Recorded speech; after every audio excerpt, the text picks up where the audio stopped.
This is my first meeting officially as a UK representative for EQIP, and it's also fantastic to be able to contribute in this way by sharing our work so far with practice accreditation in the United Kingdom. So what I hope to do over the next few minutes is first of all describe what practice accreditation is, at least from a UK perspective. And then I'm going to describe a little bit about how it was developed, and I was part of the team that actually piloted it and I hope got it into a fit state for a national rollout. And then finish really with some reflections from our pilot practices and from the college about the benefits of practice accreditation and just bring you right up to date to where we are now with it. So, our thoughts about how to develop practice accreditation actually started 3 or 4 years ago.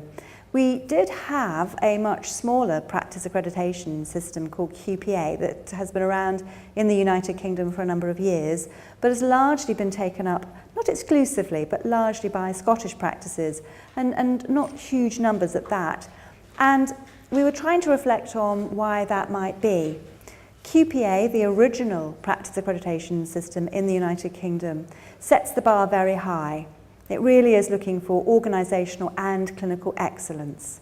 What we set out to do was to provide an accreditation scheme that every practice could do. So if you like, we were sort of going for what you might say is the lowest common denominator. But I'm a great believer in that. I'm a great believer in creating things that anybody can attempt to do. So we worked with the University of Manchester, where I was working at the time, to develop this system. And we also worked very closely with the British Medical Association, which is a little bit like our union, because we felt it would be not appropriate to develop an academically and college-supported scheme that the union in our country didn't feel was appropriate. So all the way along, we talked with the BMA, we had regular meetings with them saying to them, this is where we're up to, and they fed into it at very regular points in its development as well. So there were times when we took things out or added things because our union felt that was the appropriate thing to do. And because, as you'll see in a moment, this is a multidisciplinary accreditation system, this is for the whole of the practice, we also worked very closely with the Royal College of Nursing. And again, just trying to tick all the boxes to get really early buy-in. We have frequent meetings with the Department of Health, who in fact part-funded the development of our scheme, and with the Care Quality Commission, which was a new commission that in fact was mandated about a year into our development, but is the national quality body in the United Kingdom. And therefore, again, we felt if this is going to be more than a simple local college-approved scheme, we've got to get national buy-in from all the key players. So that may be not look a terribly important slide, it's just a list of names, but in the history of how we got to where we are, in fact, the hours and hours and hours of meetings with these bodies were really important in terms of buy-in, and we hope now in terms of implementation. We only launched it earlier this year, so what I'm talking to you about is really about the development of how we got to here, and then a little bit at the end about the number of practices that have signed up so far. And as I mentioned earlier, this is about organisational change in healthcare. So a lot of people said, well, why don't you make it about clinical healthcare? But of course, if you get your systems right, if you get your processes right, then clinical care should naturally improve. So we wanted to focus very much on the organisation. It was made to be straightforward. It was designed to be done by the smallest practice and the largest practice in the land. And it also was developed to make the whole team work together. There's no indicator that a GP sat in his or her room could do all by themselves, or at least they couldn't do it properly all by themselves. This is very much about team development. So what is it? Well, we have 78 standards split up into 6 domains, and I'll show you those domains on the next slide. I mentioned that CQC, this Care Quality Commission, came into being a year into our development. So I have to sidetrack a little bit to talk about history, but therefore that has implications for implementation. The government in the United Kingdom is very keen on ensuring that all practices meet good standards of quality and safety in terms of organisation. And therefore, they mandated the Care Quality Commission to come up with a set of organisational standards that every practice in the land has to sign up to. In fact, they have to pay to sign up to.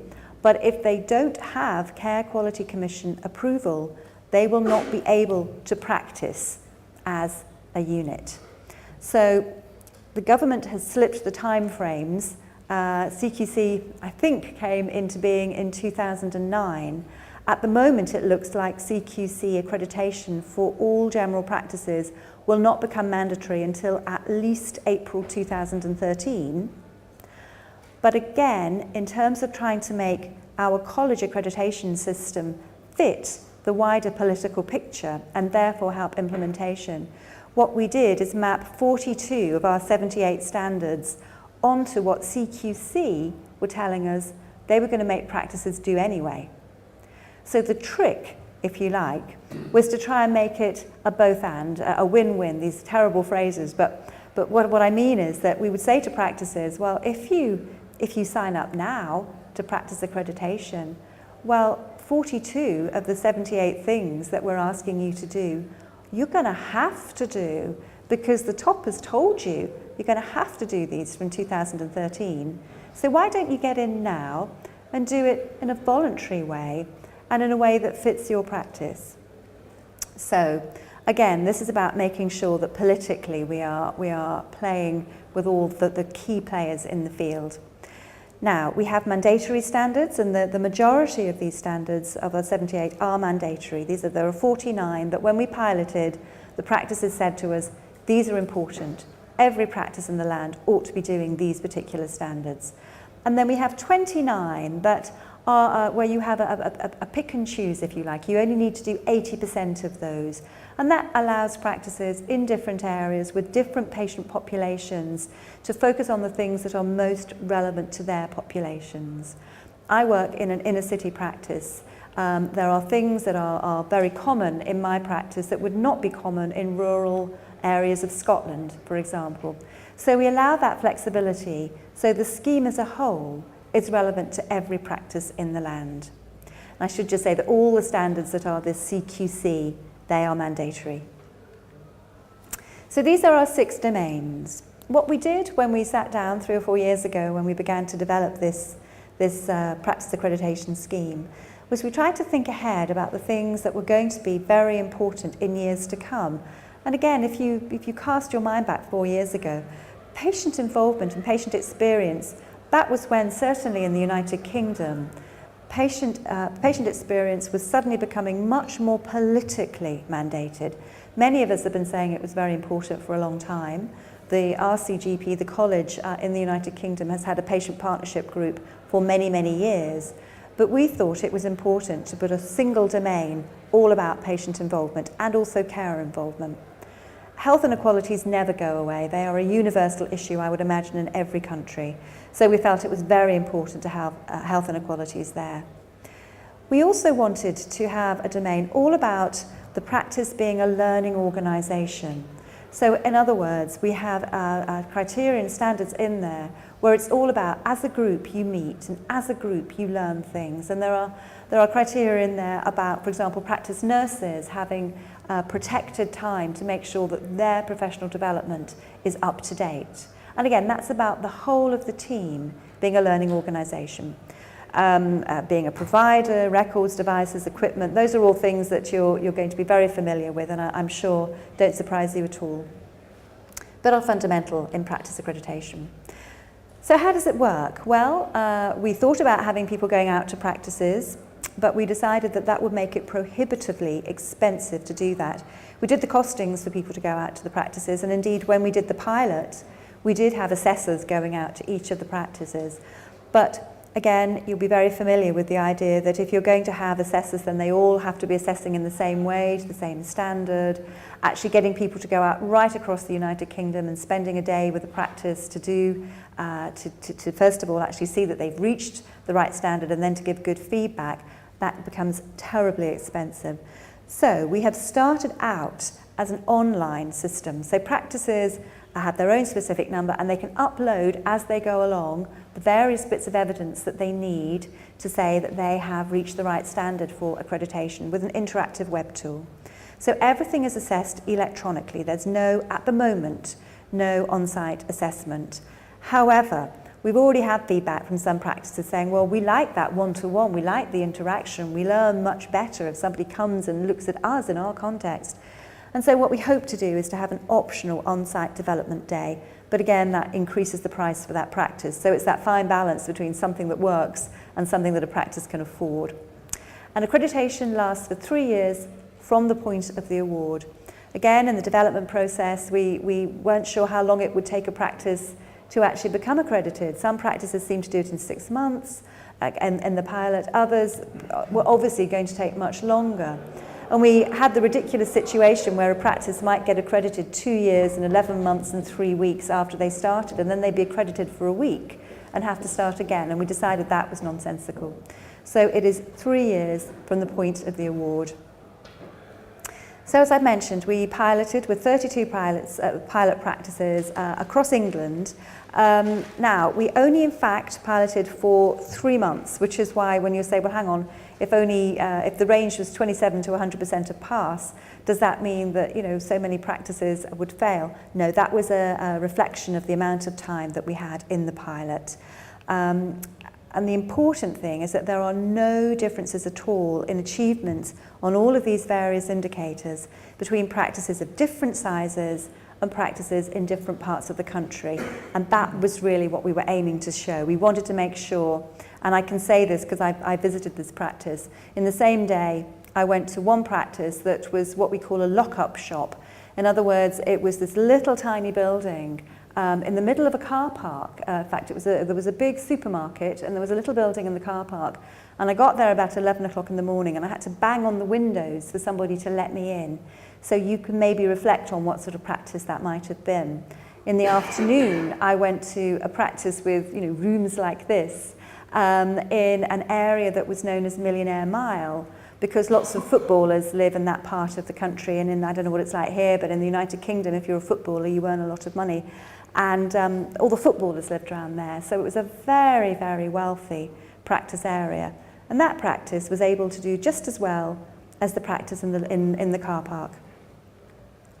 These are just a couple of comments when we went and interviewed all of the practice staff in these practices.